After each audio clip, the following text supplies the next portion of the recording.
जय हिंद दोस्तों, मैं हूँ ऋषि चौरसिया और आप देख रहे हैं माँ सरस्वती आर्ट्स क्लासेस।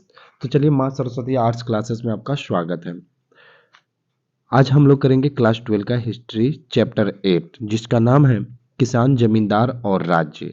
ठीक है, तो ये बोर्ड एग्जाम को देखते हुए आप लोग का इस चैप्टर का टोटल ऑब्जेक्टिव कराया जाएगा, जो आपके लिए बहुत ही फायदेमंद होंगे। तो चलिए, पहला क्वेश्चन हम लोग करते हैं। पहला क्वेश्चन क्या कर रहा है, 16वीं से 17वीं सदी के दौरान हिंदुस्तान में लगभग जितने प्रतिशत लोग गांव में रहते थे वह संख्या थी, यानी कितने प्रतिशत लोग गांव में रहते थे। तो इसका राइट आंसर क्या हो जाएगा, 85%, यानी ए इसका राइट आंसर होगा। ठीक है दोस्तों, अगला प्रश्न देखिए क्या कर रहा है।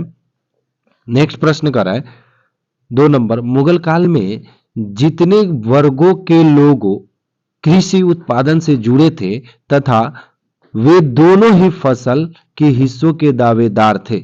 यहां देखिए, बहुत ही अच्छा प्रश्न आया है। मुगल काल में जितने वर्गों के लोग कृषि उत्पादन से जुड़े थे तथा वे दोनों ही फसल के हिस्सों के दावेदार थे, तो वे कौन थे। तो इसका राइट आंसर क्या हो जाएगा, छोटे खेतिहर और भूमिहर सम्भ्रात, यानी बी इसका राइट आंसर हो जाएगा। ठीक है, अगला प्रश्न देखिए क्या कर रहा है। 16वीं सदी में भारतीय गांवों में जो अनेक बाहरी ताकतें दाखिल हुई वे थी। 3 नंबर भी क्वेश्चन बहुत ही इंपॉर्टेंट है। तो इसका राइट आंसर क्या हो जाएगा दोस्तों, मुगल राज्य, व्यापार, मुद्रा और बाजार, यानी डी इसका राइट आंसर हो जाएगा। क्या हो जाएगा, उपर्युक्त सभी, यानी डी इसका राइट आंसर हो जाएगा। अगला प्रश्न देखिए क्या कर रहा है, मुगल कालीन ऐतिहासिक स्रोतों में शामिल थे। मुगल कालीन ऐतिहासिक स्रोतों में शामिल थे। तो चलिए, इसका राइट आंसर क्या हो जाएगा। इसका राइट आंसर देखिए, पहले ऑप्शन पढ़ लीजिए। ऐतिहासिक ग्रंथ, सरकारी तथा गैर सरकारी दस्तावेज, उस क्लांस में बनी इमारतें एवं स्मारक। तो इसके स्रोत के ये सभी स्रोत थे। ठीक है ना, इसके बारे में जानकारी के ये सारे स्रोत थे, यानी डी इसका राइट आंसर हो जाएगा। क्या होगा, डी इसका राइट आंसर होगा। अगला प्रश्न देखिए क्या कर रहा है, मुगल काल के भारतीय फारसी स्रोत किसान के लिए आमतौर पर प्रयोग करते थे। यानी मुगल काल के भारतीय फारसी स्रोत किसान के लिए आमतौर पर प्रयोग करते थे। क्या शब्द प्रयोग करते थे, ठीक है ना। तो इसका राइट आंसर क्या हो जाएगा दोस्तों, तो इसका राइट आंसर हो जाएगा, देखिए पहले ऑप्शन पढ़ लीजिए क्या कर रहा है। ऑप्शन भी दिया हुआ है यहाँ पर। तो ऑप्शन में दे रहा है रैयत या रियाया, मुजारियन, असामी या किसान। तो इसका राइट आंसर क्या हो जाएगा, उपर्युक्त सभी, यानी डी इसका राइट आंसर हो जाएगा। ठीक है, अगला प्रश्न देखिए क्या कर रहा है। 6 नंबर प्रश्न कर रहा है, मुगल काल में भारत में सबसे ज्यादा उगाई जाने वाली फसल कौन थी।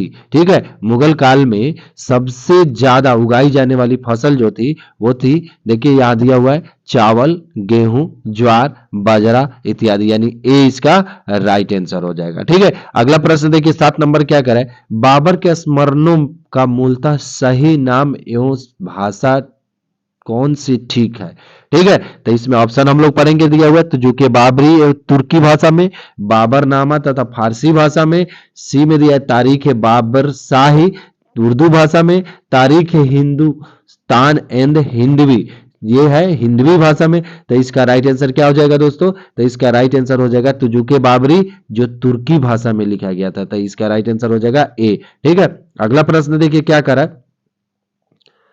8 नंबर प्रश्न कह रहा है, भूखमरी और महामारी के बावजूद 1600 से 1700 ईस्वी के बीच भारत की आबादी करीब हो गई थी। कितना हो गई थी, तो ये 5 करोड़ हो गई थी। कितनी संख्या हो गई थी, 5 करोड़, यानी 20 का राइट आंसर हो जाएगा। ठीक है, अगला प्रश्न देखिए 9 नंबर क्या कर रहा है। 9 नंबर प्रश्न कर रहा है, खरीफ फसल किस ऋतु में होती है। खरीफ फसल जो है वो किस ऋतु में होती है, तो ये पतझड़ में होती है। ठीक है, यानी 20 का राइट आंसर हो जाएगा। अगला प्रश्न देखिए 10 नंबर क्या कर रहा है, रबी फसल किस ऋतु में होती है। रबी फसल जो है ये किस ऋतु में होती है, तो रबी फसल जो है ये बसंत ऋतु में होती है, यानी ए इसका राइट आंसर हो जाएगा। ठीक है, अगला प्रश्न देखिए 11 नंबर क्या करे, आईने के अनुसार, ये देखिए आईने कर रहे हैं ना, इसका मतलब वो आईने अकबरी जो अबुल फजल के द्वारा लिखा गया था।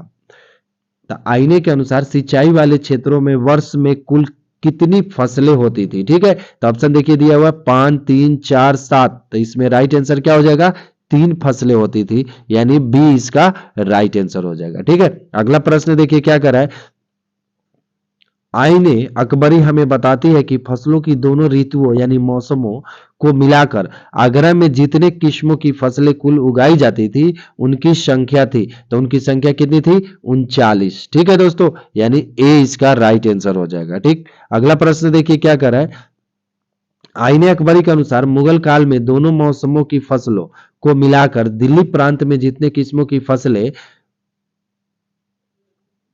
उगाई जाती थी उनकी संख्या कितनी थी? तो उनकी संख्या थी 43, यानी बी इसका राइट आंसर हो जाएगा। ठीक है, अगला प्रश्न देखिए क्या कर रहा है। भारत में 17वीं सदी में जो भी फसल के रूप में अफ्रीका और स्पेन के रास्ते आई थी उसका नाम था, यानी कौन सा फसल जो है भारत में 17वीं सदी में बता रहा है अफ्रीका और स्पेन के रास्ते भारत आई थी। ठीक है, तो उसका राइट आंसर क्या हो जाएगा? मक्का, यानी ए इसका राइट आंसर हो जाएगा। ठीक है, अगला प्रश्न देखिए क्या कर रहा है।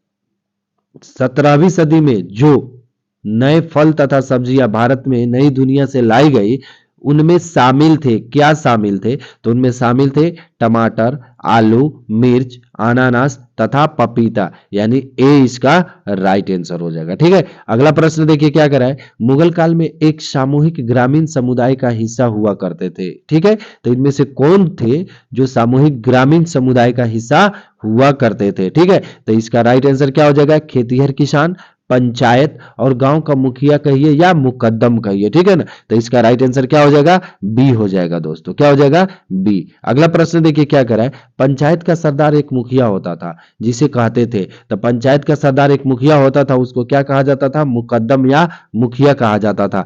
ए इसका राइट आंसर हो जाएगा। ठीक है, अगला प्रश्न देखिए क्या कह रहा है। गांव के मुखिया, मुकद्दम या मंडल का मुख्य कार्य क्या था? ठीक है, तो ऑप्शन पढ़ लीजिए। तलाक या विवाह कराना, गांव के आमदनी व खर्च का हिसाब किताब अपनी निगरानी में बनवाना, गांव के लोगों के लंगर बनवाकर अपनी देख रेख में सभी लोगों में बंटवाना, गांव में पार्क, मंदिर, मस्जिद आदि बनवाना। ठीक है, तो इसका राइट आंसर क्या हो जाएगा? गांव के आमदनी व खर्च का हिसाब किताब अपनी निगरानी में बनवाना, यानी बी इसका राइट आंसर हो जाएगा। क्या हो जाएगा? बी। अगला प्रश्न देखिए क्या कर रहा है। राजस्थान और महाराष्ट्र दोनों प्रांत भारत के जिस भाग में आते हैं वे हैं, यानी इसके इस प्रश्न के कहने का अर्थ ये हुआ राजस्थान और महाराष्ट्र दोनों किस भारत के किस भाग में आते हैं? ठीक है, तो ये पश्चिमी भाग में आते हैं। किस भाग में आते हैं दोस्तों? पश्चिमी भाग में, यानी ए इसका राइट आंसर हो जाएगा। ठीक है, अगला प्रश्न देखेंगे हम लोग।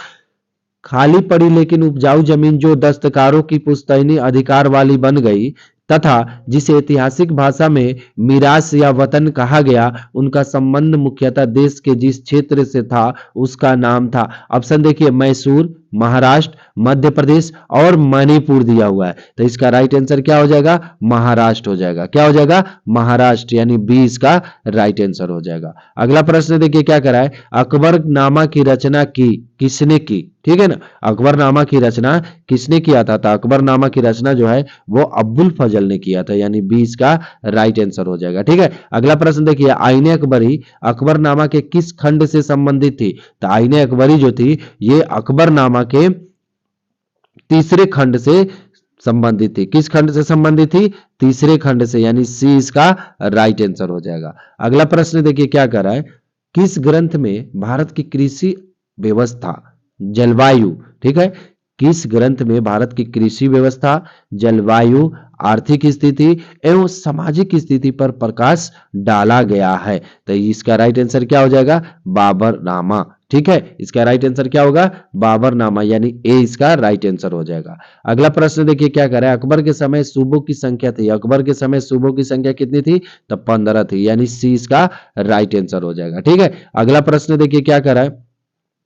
अबुल फजल की जीवनी आईने अकबरी के किस भाग में वर्णित है? तो ये पंचम भाग में वर्णित है। किस भाग में वर्णित है?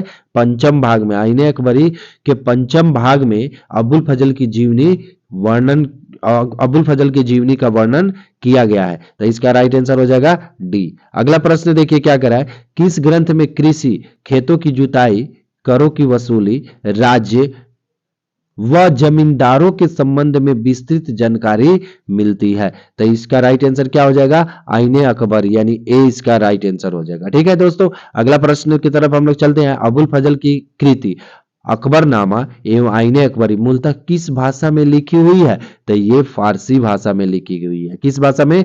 फारसी, यानी बी इसका राइट आंसर हो जाएगा। अगला प्रश्न देखिए क्या कह रहा है, अकबर की आलोचना किस विद्वान ने की थी? तो अकबर की आलोचना बदायूनी ने किया था। किसने किया था? बदायूनी, यानी सी इसका राइट आंसर हो जाएगा। नेक्स्ट प्रश्न चलिए, बहुत ही कम समय में अकबर के समय खालसा भूमि पर किसका अधिकार होता था? ऑप्शन पढ़ लेंगे हम लोग, सम्राट, जागीरदार, जमींदार या किसान का। तो इसका राइट आंसर क्या हो जाएगा दोस्तों? सम्राट का। किसका अधिकार था? सम्राट का था। ए इसका राइट आंसर हो जाएगा। ठीक है, अगला प्रश्न देखिए क्या कह रहा है, 1563 में खालसा भूभागों की देखभाल करने हेतु अकबर ने किसे नियुक्त किया था?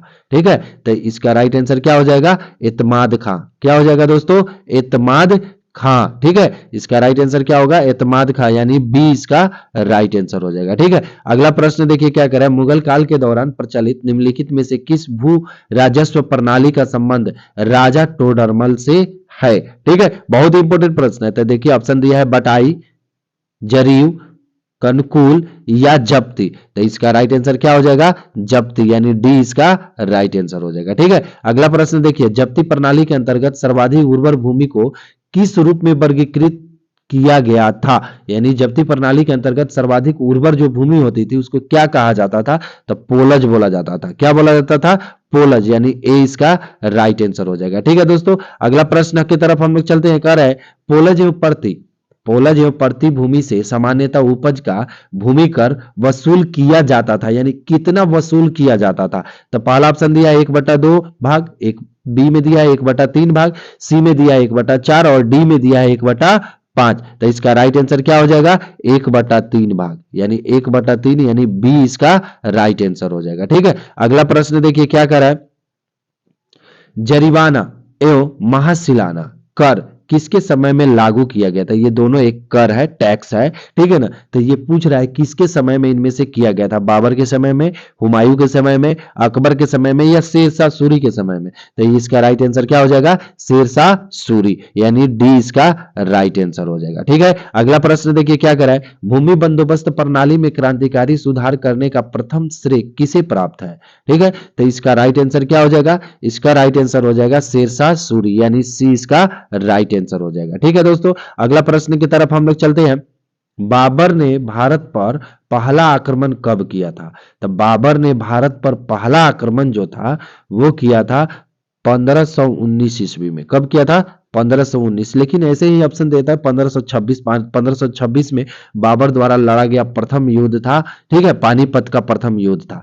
ठीक, अगला प्रश्न देखिए, इसका राइट आंसर बी हो जाएगा। अगला प्रश्न देखेंगे हम लोग क्या करें, बाबर ने भारत के किस भाग पर पहला आक्रमण किया था? ठीक है, तो बाबर ने भारत के भेरा, खुशाब और चेनाब पर किया था, यानी ए इसका राइट आंसर हो जाएगा। ठीक है दोस्तों, अगला प्रश्न की तरफ हम लोग चलते हैं। बाबर ने बदख्शा कब जीता? ये क्षेत्र है, ठीक है ना, तो बदख्शा को कब जीत लिया? तो ये 1520 में जीत लिया। कब जीत लिया? 1520 में, यानी सी इसका राइट आंसर हो जाएगा। ठीक है, अगला प्रश्न की तरफ हम लोग चलते हैं। पानीपत की पहली लड़ाई कब हुई थी? तो ये तो अभी हमने बताया ऊपर में, बाबर द्वारा लड़ा गया प्रथम ये युद्ध था पानीपत का युद्ध, जो 1526 ईस्वी में लड़ा गया था। ठीक है, तो इसका राइट आंसर क्या हो जाएगा? 1526, यानी सी इसका राइट आंसर हो जाएगा। ठीक है, और अगर ये भी पूछ दे कि पानीपत का प्रथम युद्ध किनके किनके बीच हुआ था, तो ये बाबर और इब्राहिम लोदी के बीच हुआ था, जिसमें बाबर जीत गया था। ठीक है, अगला प्रश्न देखिए 40 नंबर क्या कर रहा है, पानीपत के युद्ध में बाबर ने किस रण कौशल का प्रदर्शन किया था? तो ये जो था तुलगामा, क्या किया था? तुलगामा का रण कौशल का प्रदर्शन किया था। ठीक है, तो इसका राइट आंसर हो जाएगा सी। अगला प्रश्न देखिए, भारत में तुर्क अफगान शासन का अंत कब हुआ? भारत में तुर्क अफगान शासन का अंत जो है वो कब हुआ था? तो ये हुआ था 1526 में। कब हुआ था?